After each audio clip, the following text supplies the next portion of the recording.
irmãos, tudo bem? Saudade dos irmãos, hein? Tava vendo o Jandrei com a Rosângela lá, postaram uma foto no Tempo da Videira. Saudade, né, irmãos? Local aí abençoado, onde nós fazemos muito evangelismo, onde partem aí as viagens missionárias e tantas bênçãos aí para contar, né? Então, saudade de estar de volta aí, mas Deus sabe de todas as coisas e no tempo certo nós estaremos todos juntos aí novamente, né? Eu estou aqui de novo para a gente dar sequência aí no estudo da Escola Bíblica Dominical e hoje nós vamos falar sobre relacionamentos necessários. Olha aí, a gente está falando dessa questão do isolamento, né? E na verdade hoje nós vamos falar aqui sobre valorizar os relacionamentos, né? Para isso eu queria ler o texto, então, dando continuidade aí em Colossenses, né? Capítulo 4, de 2 a 18. Eu vou ler rapidinho aqui e depois, então, a gente vai explorar um pouquinho esse texto, ok? Então diz o seguinte lá, Colossenses 4, de 2 a 18. Perseverar em oração, velando nela com ação de graças, orando também juntamente por nós, para que Deus nos abra a porta da palavra, a fim de falarmos do mistério de Cristo, pelo qual estou também preso, para que o manifeste como me convém falar. Andai com sabedoria para com os que estão de fora, remindo o tempo. A vossa palavra seja sempre agradável, temperada com sal, para que saibais como vos convém responder a cada um. Tíquico, irmão amado e fiel ministro e conservo do Senhor, vos fará saber o meu estado, o qual vos enviei para o mesmo fim, para que saiba do vosso estado e console os vossos corações. Juntamente com Onésimo, amado e fiel irmão, que é dos vossos, eles vos farão saber tudo o que por aqui se passa. Aristarco, que está preso comigo, vos saúda, e Marcos, o sobrinho de Barnabé, acerca do qual já recebeste mandamentos, se ele for ter convosco, recebei-o. E Jesus chamado Justo, os quais são da circuncisão, são esses unicamente os meus cooperadores no reino de Deus, e para mim tem sido consolação. Saudai-vos, Epáfras, que é dos vossos servos de Cristo, combatendo sempre por vós em orações, para que vos conserves firmes, perfeitos e consumados em toda a vontade de Deus. Pois eu lhe dou testemunho de que tem grande zelo por vós e pelos que estão em Laodiceia e pelos que estão em Hierápolis. Saudai-vos Lucas, o médico amado, e Demas. Saudai os irmãos que estão em Laodiceia, em Ninfa, e a igreja que está em sua casa. E quando esta epístola tiver sido lida entre vós, fazei que também o seja na igreja dos Laodicenses, e que veio a Laodiceia. Veio a vós também. E dizei a Arquipo, atenta para o ministério que recebestes do Senhor, para que o cumpras. A ação da minha mão, de Paulo, lembrai-vos das minhas prisões. A graça seja convosco. Amém. Muito bem. O texto aí de Paulo, os Colossenses, né? Então, dando sequência aqui no estudo, né? Sobre relacionamentos necessários. Nós sabemos hoje que temos aí um grande inimigo dos relacionamentos, né? Que são hoje a mídia, digamos assim, a mídia eletrônica, né? Ou os relacionamentos interpessoais, né? Através das redes sociais, né? Eu quero que fique bem claro aqui que um relacionamento pessoal jamais, nunca será substituído por um relacionamento à distância, né? A gente sabe que nós somos seres sociáveis e nós precisamos desse contato físico, né? Isso faz grande diferença, que a gente tem visto hoje na nova geração é que as pessoas têm se distanciado, né? Tem sido aquele extremamente superficial, né? Então, a pessoa vai lá no Facebook, posta um monte de coisa lá e atrás daquilo não é realmente a vida que ela vive, né? Então, as pessoas hoje elas mascaram suas vidas muitas vezes através das redes sociais, né? Isso não é relacionamento, né? Relacionamento é você estar ali né, tete, junto com a pessoa, né, no dia a dia, muitas vezes na escola, no trabalho, e é ali que realmente você conhece a pessoa e se relaciona de verdade, né? Então é importante fazer essa entrada aqui, porque essa nova geração não tem nem conhecido, né, o que realmente é um relacionamento, né? Porque vive aí no mundo da lua, do relacionamento social, né? Muito bem. Houve um camarada aí chamado Alexandre Pope que escreveu o seguinte: errar é humano, mas perdoar é divino. Errar traz parte da vida e a questão principal é que aceitamos e enfrentamos os nossos fracassos. John Maxwell apresenta 10 principais razões pelas quais as pessoas fracassam. E estamos falando de relacionamento, né? Então vamos aqui ver quais são essas 10 principais razões, né, para o fracasso no relacionamento. Primeiro, inabilidade de relacionamento com outras pessoas. Uma pessoa às vezes é tímida, às vezes é introspectiva, né? Então tem aí uma inabilidade em se relacionar. Segundo, atitude mental negativa, né? Então aquela pessoa que está sempre do lado negativo, né, da situação, né, aquela que vê problema em tudo, né, então isso acaba afastando muitas vezes as pessoas, né. Em terceiro lugar, estar no lugar errado, né, aquela pessoa que tenta se relacionar num ambiente que muitas vezes ela não é bem-vinda ou coisa do tipo, né. A falta de compromisso, né, então aquela pessoa relaciona, mas ao mesmo tempo não cumpre ali o seu papel naquele relacionamento. Isso acaba então também distanciando as pessoas. Esse é um tratante, você sempre fala, mas não cumpre, enfim, né? Indisposição para mudar ou inflexibilidade, né? Então aquela pessoa que tem aquela postura diante de determinados assuntos e ela não arreda o pé, ela não é flexível, né? E as pessoas muitas vezes não gostam de pessoas desse tipo, né? A mentalidade do caminho mais curto, né? Aquela pessoa que quer dar o jeitinho para tudo ali, né? E acaba prejudicando o relacionamento. Confiar apenas no talento humano, né? Decisões baseadas em informações incompletas, né? Aquela pessoa que acaba pré-julgando determinadas situações sem antes realmente saber o que aconteceu. A falta de objetivo ou de sonhos, né? Então aquela pessoa que não vislumbra o futuro, né? Não sonha com o futuro e aí acaba também não conseguindo ter um bom relacionamento com as pessoas. Mas enfim, né, são colocações aí de John Maxwell e a gente vai então analisar um pouquinho sobre esses aspectos. Na vida cristã, o sucesso ou o fracasso espiritual depende de relacionamentos, né? A qualidade da sua vida espiritual dependerá da maneira como você se relaciona com Deus e com as pessoas, né? O nosso relacionamento, agora falando espiritual, né, com Deus, ele não é muito diferente, né? Quando você cria uma grande amizade com uma pessoa, né, você coloca tempo nesse relacionamento, né, para você conhecer melhor a pessoa, né? É evidente que você tem uma convivência maior com ela, né? Então com Deus não é diferente, né?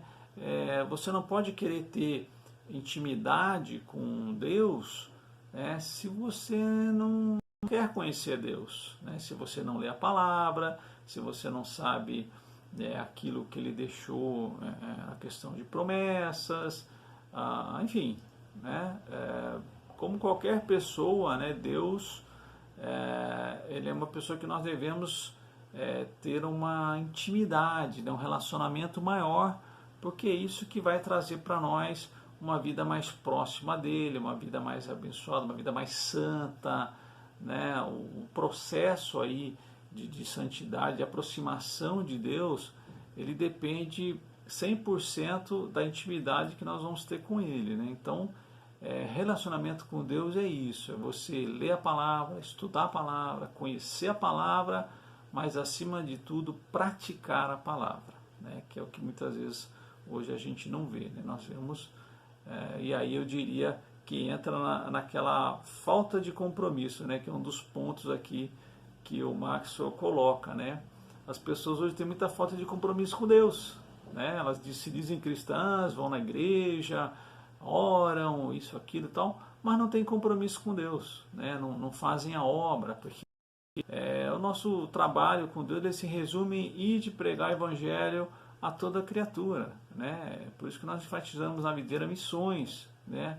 Então, falta compromisso hoje. As pessoas querem ir lá na igreja, louvar, levantar a mão, conversar com os irmãos, festa, isso, aquilo, né? Que não deixa de ser uma coisa boa, né? Porém, isso não é o primordial, isso faz parte, né, da nossa vida cristã, da nossa comunhão com os irmãos.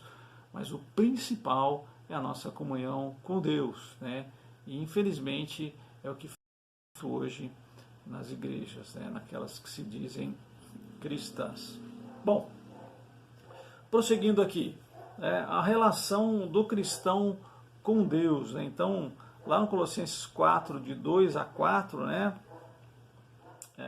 Diz o seguinte, de 2 a 4, né? Perseverar em oração, velando nela com ação de graças, orando também juntamente por nós, para que Deus nos abra a porta da palavra, a fim de falarmos do mistério de Cristo, pelo qual estou também para que o manifeste como me convém falar, né?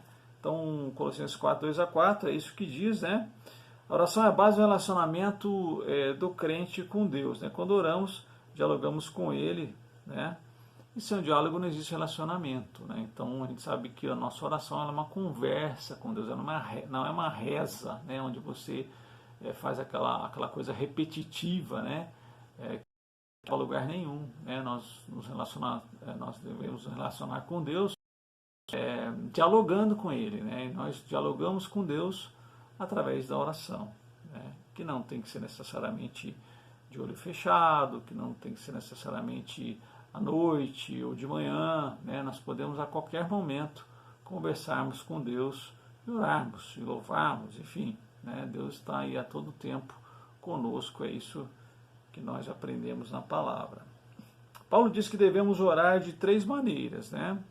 Então, com perseverança, vigiando e com gratidão, né? Então, com perseverança, né? Então, a palavra perseverar, né, ela significa apegar-se, ocupar-se ativamente, indicando a ideia de paciência, né? Então, devemos orar com perseverança, né? Então, a gente sabe de histórias e testemunhos de pessoas que oraram muito tempo por algo, né? Eu poderia aqui citar várias coisas, mas vou citar só uma delas, né? A minha família, principalmente a minha mãe, né? Todos nós, mas principalmente a minha mãe, ela orou mais de 30 anos por conversão do pai, né? Que agora, graças a Deus, é um crente em Jesus, né? Mas houve a perseverança de mais de 30 anos, né? Então, veja que é algo muito complicado, essa questão da perseverança, né? Essa pessoa ora ali 2, 3 dias e já esquece, já passa para outra coisa, enfim, né? Se queremos uma resposta de Deus, bom, nós temos que perseverar, né, na oração, que sempre sabemos que a resposta ela pode ser sim, não ou espera, né, que é o mais difícil, né? Porque o sim, ótimo, né, que maravilha, o não, às vezes a gente fica triste, mas acaba tendo a resposta, mas o espera é o que exige aí, no caso, a perseverança, tá? Aí diz também vigiando, né? Vigiando, então alerta, né? Sempre alerta, né? Vigiar é não dormir e não ter preguiça de falar com Deus, né? Então, lembra que lá os apóstolos, né, quando foram orar com Jesus lá, Jesus pediu para eles ficarem orando, eles acabaram dormindo lá, inclusive por 2 vezes, né? Então, quando nós oramos, temos que estar alertas, né, ali, acesos, né? Naquela oração que você faz na hora de dormir, obrigado por esse dia, Senhor, tchau, já está na metade da oração dormindo, né? Não, nós precisamos estar alerta na oração ali, esperto, sabendo realmente que estamos ali conversando com do Senhor Jesus, né? E com gratidão, né?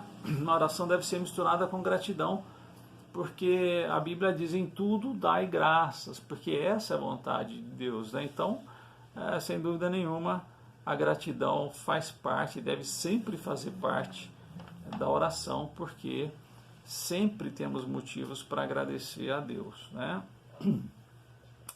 A relação do cristão e o mundo, né? Todo cristão deve viver sabiamente entre os incrédulos, né?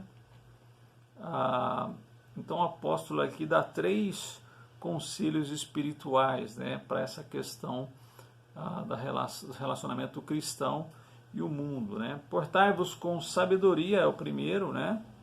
O segundo é aproveitar as oportunidades. O terceiro é fale de maneira graciosa. E aqui tem umas coisas bem interessantes, irmãos, que é o seguinte: portai-vos com sabedoria, né? Isso é andai como Deus anda, né? Todo cristão deve se preocupar com o seu testemunho, pois a vida fala mais alto do que as palavras, né? O meu chefe, meu patrão, né? Ele diz uma frase interessante, não me lembro agora a pessoa citada, mas ele diz assim: as suas atitudes tão alto que eu não consigo ouvir a sua voz. Então, olha só, as suas atitudes falam tão alto que eu não consigo ouvir a tua voz.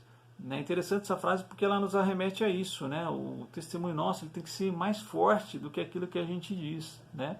E o que nós vemos hoje, na maioria das vezes, são palavras vazias, né? A pessoa fala muito de Deus, às vezes até conhece bem, porém ela não vive, ela não pratica, né? Ela não dá testemunho de vida, né? E aí ela perde, então, toda a credibilidade, né, que ela deveria ter.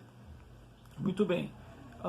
Prosseguindo aqui, aproveitar as oportunidades, né? Significa remindo o tempo e tirando oportunidade, né? Então, quando você se relaciona com o mundo, né, você deve aproveitar as oportunidades que Deus lhe dá para você anunciar o Evangelho, né? Rapidamente eu vou contar um testemunho que a Regina contou essa semana aqui no grupo, né?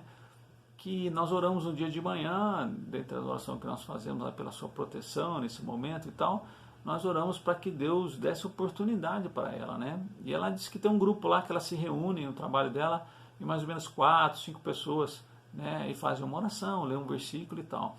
E na semana houve um dia lá que ela então até disse que sonhou, né? Com isso, né? Com pessoas reunidas e tal.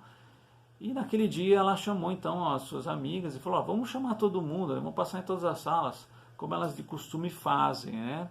E para surpresa dela, quando elas chegaram lá onde se reúne, estavam quase todos os funcionários lá. Eu não sei exatamente qual é o número, mas acredito que supera 15 pessoas, né? Então, assim, para ela foi surpreendente, ela pôde ali ler um versículo e compartilhar com aquelas pessoas. Então, o que ela fez? Ela aproveitou a oportunidade, né? A oportunidade, as pessoas estão mais sensíveis com essa questão aí, essa pandemia e tal, e ela foi lá e fez exatamente isso, aproveitou a oportunidade. E outra coisa, fale de maneira graciosa, né?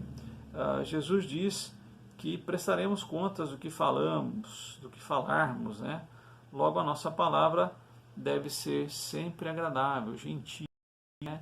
Já viu aquele cristão arrogante, né? Aquele camarada que fala, bom, isso que, porque isso, porque aquilo, né? Nós temos que ser mansos, irmãos, nós temos que ter essa, como ele diz aqui, sermos gentis na maneira de falar, sermos agradáveis, né?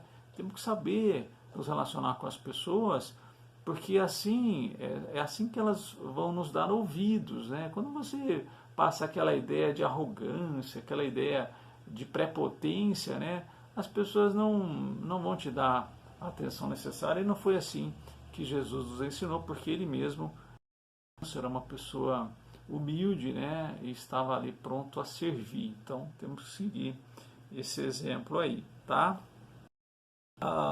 O objetivo nesse caso, né, de falar de maneira graciosa, como ele diz aqui no versículo, né, deve responder com mansidão, sabedoria, né,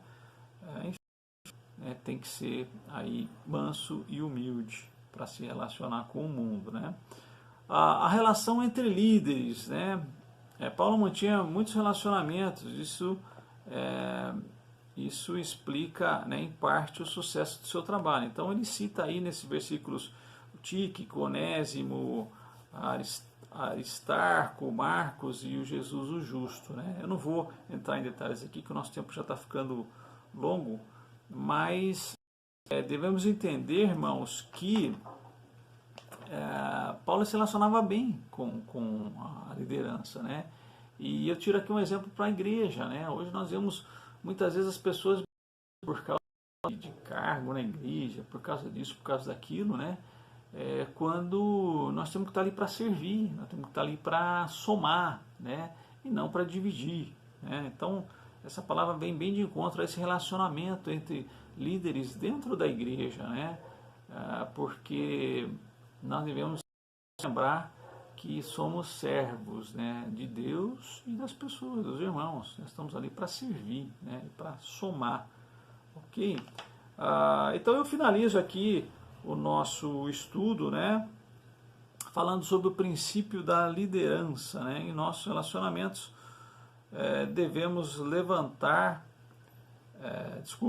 em nossos relacionamentos podemos levantar ou derrubar as pessoas. Então, o nosso relacionamento ele é muito importante e nós devemos valorizar, né, sabendo que através dele é que nós vamos não só levar a palavra a outras pessoas, no contexto da igreja a gente vai abençoar e sermos abençoados, tá bom? Fiquem com Deus, eu espero que tenha sido de grande valor esse estudo, né? Certamente no próximo domingo vamos estar mudando o professor, acredito eu que seja o Dr. Vantuil, mas até lá nós confirmamos essa informação para os irmãos do grupo, tá? Fiquem com Deus, Deus abençoe, foi muito de grande valor, né, estar aqui com os irmãos mais uma vez. Grande abraço, Deus abençoe, tchau, tchau.